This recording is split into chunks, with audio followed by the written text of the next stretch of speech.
So we're going to go ahead and take all the screws out of all 3 hinges and go ahead and pull the door slab off.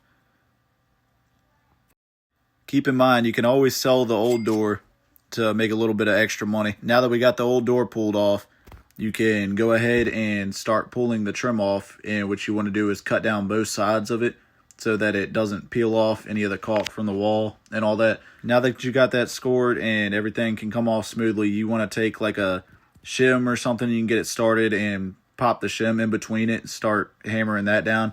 Then you can get your pry bar in there and start prying on the trim. You got to be very careful with this step because you can break the trim pretty easily. Over here on the jam side, you can take a multi-tool or a Sawzall and go ahead and cut through the jam on both sides in the middle of the jam. You want to be really careful right here around the J channel so that you don't hit that with your saw or multi-tool.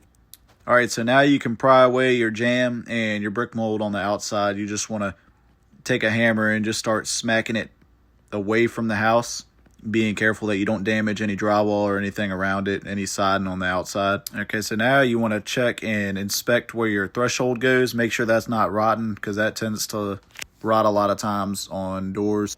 Alright, so I got Charlie cleaning up the threshold area right here. You don't want any debris underneath your threshold. It'll hold your door up and add a level.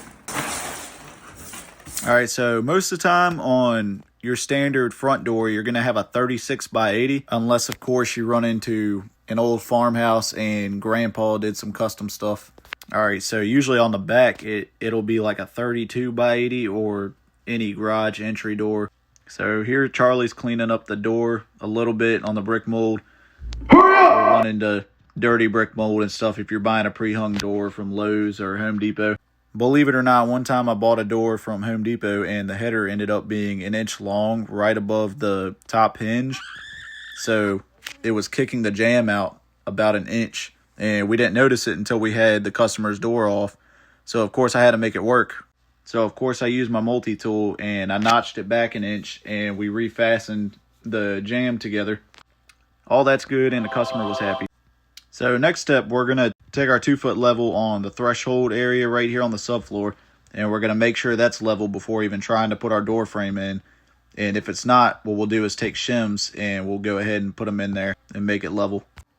We're going to go ahead and remove our door slab from our frame so we can go ahead and level our frame out and install that before putting our door slab back on. I personally find it easier to do it that way. You can get your frame plumb and level instead of having the heavy door slab on it.